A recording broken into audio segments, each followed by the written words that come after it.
আসসালামু আলাইকুম রহমতুল্লাহি ওবরকাতুহু। সম্মানিত দর্শক, আমাদের সেনাবাহিনী, বিশেষত সশস্ত্র বাহিনী অর্থাৎ বিমান বাহিনী, নৌবাহিনী এবং স্থলবাহিনী, সেনাবাহিনী, এই তিনটি বাহিনী নিয়ে দেশি এবং বিদেশি চক্রান্ত শুরু হয়েছে, নজিরবিহীন চক্রান্ত। এবং এই চক্রান্ত আজকে নয়, স্বাধীনতার সময় থেকে চক্রান্ত চলে আসছে। যখন পাকিস্তান জমানা ছিল, তখন যে পাকিস্তান সেনাবাহিনী, সে সেনাবাহিনীতে বাঙালির যে অংশগ্রহণ একেবারে সীমিত পরিসরে ছিল। আবার যখন স্বাধীন বাংলাদেশ হলো, স্বাধীন বাংলাদেশে বঙ্গবন্ধুর যে জমানা, সেই জমানাতে সেনাবাহিনীর মধ্যে একটা নিদারুণ অপপ্রচার শুরু হয়ে গেল যে ভারত চাচ্ছে না যে বাংলাদেশে একটা শক্তিশালী সেনাবাহিনী থাকুক। ২ নম্বরে যখন বঙ্গবন্ধু রক্ষী বাহিনী নামক একটি প্যারামিলিটারি বাহিনী গঠন করলেন, তখন কি হলো, এই যে সেনাবাহিনী, সেই সেনাবাহিনীর মধ্যে নানা রকম বিভ্রান্তি ছড়িয়ে পড়লো যে আসলে বঙ্গবন্ধু সেনাবাহিনীটাকে ডিসব্যান্ড করার চেষ্টা করছেন।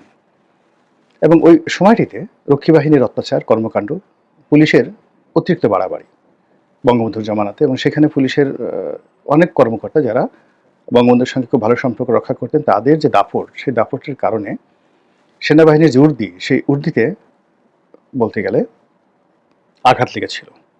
এবং প্রায় সকল সেনা সদস্যই মনে প্রাণে সরকারের কর্মকাণ্ডের উপর বীতশ্রদ্ধ ছিল।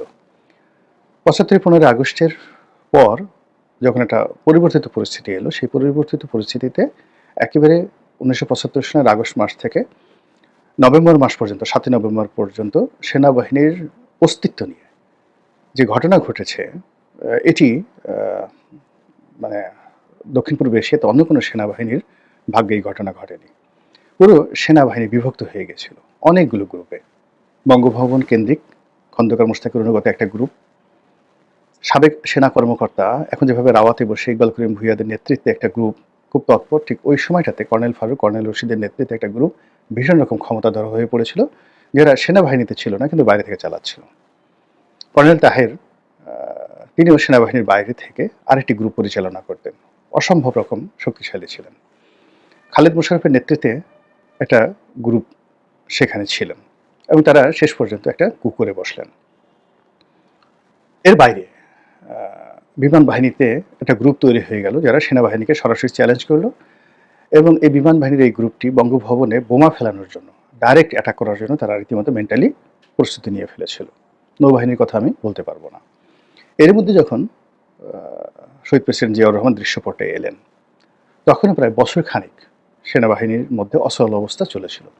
তিনি প্রাণান্ত চেষ্টা করে এখানে একটা কমান্ড ফিরিয়ে আনার চেষ্টা করেছিলেন, এবং এর ফলে সেনাবাহিনীর ভিতরে অসংখ্য কূ হয়েছিল। এই যে বিভেদ এবং বিসংবাদ, এই কথাগুলো বললাম এই কারণে যে এটা এরকম একটা বাহিনী, স্পর্শকাতর সামরিক বাহিনী, এটা যুগে যুগে এখানে আপনি যদি একটা টোকা দেন ১০০ বছর আগে, সেই টোকাটা কিন্তু ১০০ বছর পর্যন্ত থেকে যায়, এবং ধীরে ধীরে এটা ক্যান্সার আকারে দেখা দেয়। এবং এই যে জিয়াউর রহমান জামানাতে যে সকল কূ হয়েছিল, পাল্টা কূ হয়েছিল, যে পাল্টা কূ বা কূয়ের পেছনে যেটা বঙ্গবন্ধু জামানার ফ্রাস্ট্রেশন ছিল, আবার বঙ্গবন্ধু জামানাতে যে ফ্রাস্ট্রেশন ছিল তার পেছনে মুক্তিবাহিনী, রক্ষী বাহিনী, ভারতীয় বাহিনী, আবার তারও আগে পাকিস্তান বাহিনী, তাদের থেকে এনে আবার বাংলাদেশে যারা মুক্তিযুদ্ধ করেছে, যারা করেনি, এই সকল বিভেদগুলো আবার দেখা গেল যে যখন জিয়াউর রহমান সাহেব তিনি শহীদ হলেন, জাস্টিস সাত্তার ক্ষমতায় আসলেন, এরশাদের নেতৃত্বে সেখানে একটা বিরাট কূ হয়ে গেল। এবং এরশাদের জামানাতে যখন কূ হলো, সেই কূ হওয়ার ফলে এরশাদ খুব, যাকে বলা হয়, চতুরতার সঙ্গে তিনি মুক্তিযুদ্ধপন্থী যারা সেনা কর্মকর্তা, তাদেরকে সেই শহীদ প্রেসিডেন্ট জিয়াউর রহমানের হত্যাকাণ্ডের সঙ্গে সম্পৃক্ততা রয়েছে এই অছিলায় করে সেনাবাহিনীর ভিতরে যে অভিযান চালালেন, এতে অনেক মেধাবী, অনেক যোগ্যতর সেনা কর্মকর্তা ফাঁসির কাস্টে ঝুললেন, অনেকে চাকরি হারালেন। এই হলো তাদের যে একটা পার্মানেন্ট ড্যামেজ শুরু হয়ে গেল এরশাদ জামানাতে। দ্বিতীয় তাদের যে ড্যামেজ, সেই ড্যামেজটা হলো এরশাদ সেনাবাহিনীকে ব্যবহার শুরু করলেন রাজনৈতিক কর্মকাণ্ডে, তার ব্যক্তিগত অভিলাষ পূর্ণ করতে, এবং এই কাজ করতে গিয়ে তাদেরকে লোভ দেখালেন, নারী দিয়ে লোভ দেখালেন, পদ পদবি দিয়ে এবং অর্থ দিয়ে। সারা বাংলাদেশে যে সেনা শাসন শুরু হলো প্রথম দিকে, যে সকল মার্শাল ল কোর্টগুলো তিনি গঠন করে দিলেন, সেখানে যাচ্ছে তাই হওয়া শুরু করে দিল।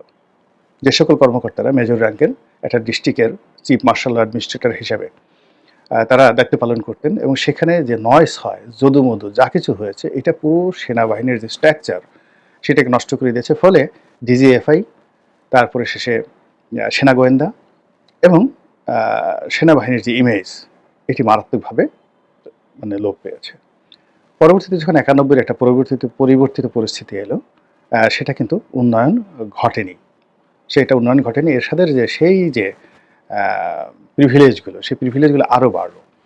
সেনাবাহিনীকে আরও সুযোগ দাও, আরও ক্যান্টনমেন্ট করো, ট্রেনিং দেওয়ার পরিবর্তে তাদেরকে টাকা দাও, তাদেরকে জাতিসংঘে পাঠাও। সব মিলিয়ে তাদের সুযোগ সুবিধা বৃদ্ধি করতে গিয়ে তাদের দক্ষতা এবং অভিজ্ঞতা আ কমিয়ে দেওয়া হলো এবং তাদেরকে ইফেক্টিভ একটা সেনাবাহিনী বা দক্ষ সেনাবাহিনীর পরিবর্তে একটা রাজনৈতিক দলের অনুগত সেনাবাহিনী করার যে চেষ্টা, এটা শেখ হাসিনার জমানাতে এসে বটবৃক্ষে পরিণত হয়ে গেল। এবং ২০০৯ থেকে একেবারে ২৫ পর্যন্ত এই সেনাবাহিনীতে যা কিছু আওয়ামী লীগ করেছে, এ সবই কসমেটিক ডেভেলপমেন্ট।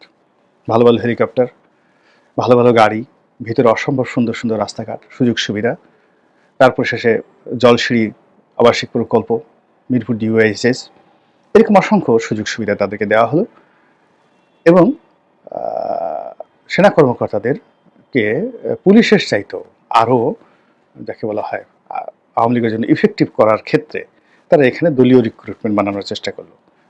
কে আওয়ামী লীগ পরিবারের সন্তান, তার সঙ্গে আওয়ামী লীগের আত্মীয়তা আছে। তো এই সমস্ত দেখে বিবেচনা করে যাদেরকে নিয়ে আসা হলো সম্মুখ সারিতে, তারা সবাই আসলে সেনাবাহিনীর যে ঐতিহ্য, সেই ঐতিহ্যটিকে ধ্বংস করার কাজে বেশি সচেষ্ট ছিল। আরও একটা বিষয়, অর্থাৎ জাতিসংঘে যারা গিয়েছেন তারা এবং র্যাবে যারা এসেছেন তারা, এবং এর বাইরে সিভিল অ্যাডমিনিস্ট্রেশনে যাদেরকে বের করে আনা হয়েছে বিভিন্ন যাকে বলা হয় ভূতাপেক্ষা নিয়োগ বলেন, কিংবা যাদেরকে প্রেষণে নিয়োগ, প্রেষণে মানে সেনা কর্মকর্তা কিন্তু ঢাকা মেডিকেল কলেজে নিয়োগ দেওয়া হয়েছে, সেনা কর্মকর্তা কিন্তু রাজুকের নিয়োগ দেওয়া হয়েছে। তো এরকম বাইরে সেনা কর্মকর্তাদেরকে যাদেরকে বের করে আনা হয়েছে তারা সেনাবাহিনীর ভিতরে গিয়ে সেনাবাহিনীর সর্বনাশ করেছেন। কেননা এখানে এসে তারা পেটকে স্ফীত করেছেন, পকেটকে ভারী করেছেন। ব্যতিক্রম যে নাই, অনেকই ব্যতিক্রম আছে, কিন্তু বেশিরভাগ ক্ষেত্রে এই অভিযোগগুলো প্রবল। তো সেই অবস্থায় সেনাবাহিনীর কাছ থেকে আমরা শুধু আশা করেছি, তাদেরকে বিভিন্ন সময় তোয়াজ করেছি, তদবির করেছি, আমাদের দেশপ্রেমিক সেনাবাহিনী বলেছি, এগুলো বলেছি ভয়ে, যে সেনাবাহিনীর হাতে লাঠি আছে, যদি ভালো মতো না বলি ধরে নিয়ে যাবে, ডিজিএফআই নিয়ে আচ্ছা মতো আয়নাঘরে ঢুকিয়ে দেবে। কিন্তু অন্তর থেকে আসলে সেনাবাহিনীর কাছে আমাদের ওরকম আশা আকাঙ্ক্ষা ছিল না। আমরা মনে করেছিলাম যে বেনজিরের সাথে আজিজ সাহেবের কোনো পার্থক্য নেই, পুলিশের সাথে সেনাবাহিনীর কোনো পার্থক্য নেই, সবই হাসিনা লিগ হয়ে গেছে, সবই হাসিনার লিগ হয়ে গেছে। কিন্তু যখন জেনারেল ওয়াকারুজ্জামান এই আগস্ট মাসে এসে দরবার ডাকলেন এবং শেখ হাসিনার বিরুদ্ধে অবস্থান দিলেন, মুহূর্তের মধ্যে সারা বাংলাদেশের যে জনমত, শ্রদ্ধা, ভালোবাসা, এটা এই ভদ্রলোকের উপর গিয়ে আপতিত হলো। তারপর সেনাবাহিনীর প্রতি মানুষের একটা আস্থা এবং বিশ্বাস চলে এলো এবং যখন সেনাবাহিনীর প্রত্যক্ষ সহযোগিতায় অন্তর্বর্তীকালীন সরকার গঠিত হলো, তখন ডক্টর মোহাম্মদ ইউনূস এখানে দায়িত্ব নিলেন এবং তিনিও অনেক দিন থেকে জনপ্রিয়। তিনি যখন নোবেল পুরস্কার পেলেন সেই সময় থেকে আজ অবধি তার যে মান, সম্মান, জনপ্রিয়তা দেশ থেকে দেশান্তরে ছড়িয়ে পড়েছে। আবার অন্যদিকে সেনাবাহিনীর এই যে এরকম একটা বিরূপ অবস্থা, যেটা একবারে ৭২ থেকে বা ৭১ থেকে শুরু করে ২০২৫ সনের ২৪ সনের একেবারে আগস্ট পর্যন্ত চলে আসছিল, ঠিক সেই জায়গাটিতে হঠাৎ করে আগস্ট মাসের ৫ তারিখে এসে জেনারেল ওয়াকারের নেতৃত্বে এটি নেপোলিয়ন বোনাপার্টের সেনাবাহিনী রূপে পরিচিত হয়ে গেল।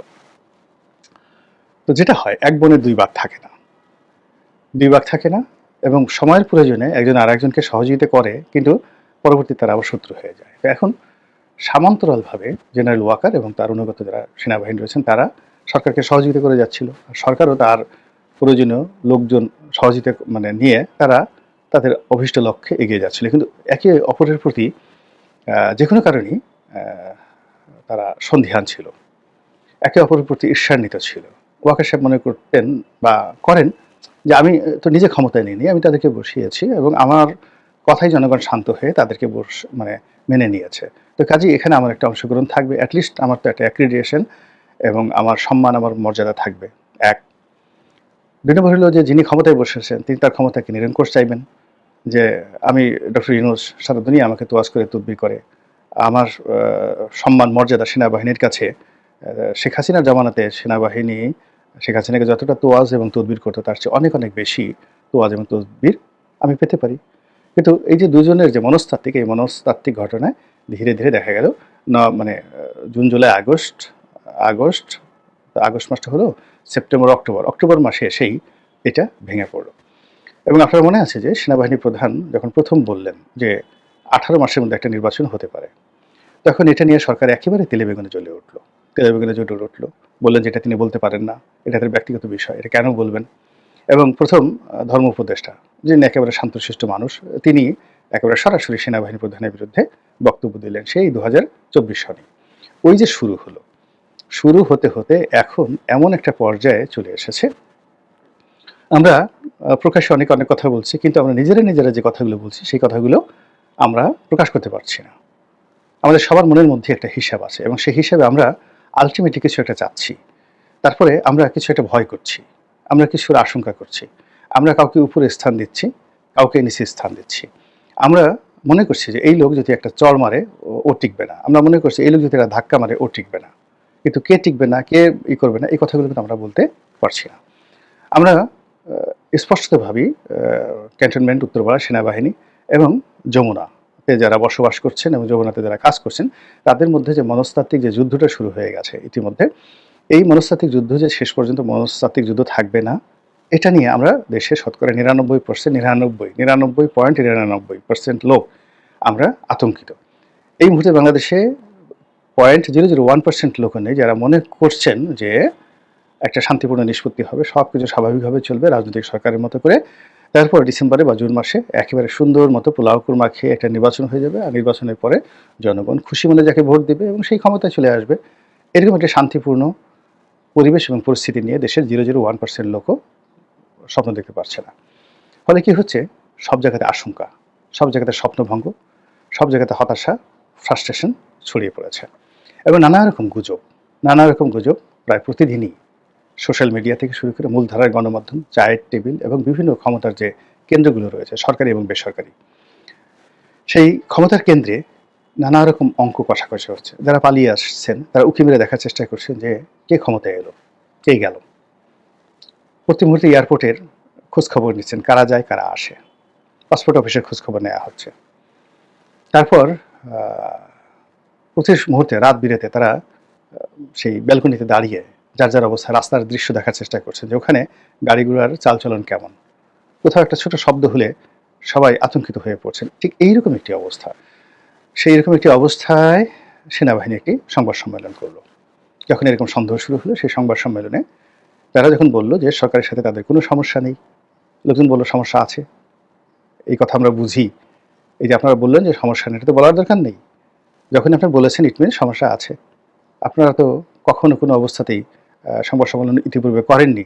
শেখ হাসিনার সাথে আপনাদের সমস্যা হয়নি, খালেদা জিয়ার সাথে হয়নি, এরশাদের সাথে হয়নি, কোনো অবস্থাতেই সেই এমনকি বঙ্গবন্ধুর জমানাতে হয়নি যে সেনাবাহিনী তারা সরকারের সাথে সমস্যা নেই এরকমভাবে কথা বলে স্বাধীনতার পরে আজ অবধি তারা একটা সংবাদ সম্মেলন করেছে।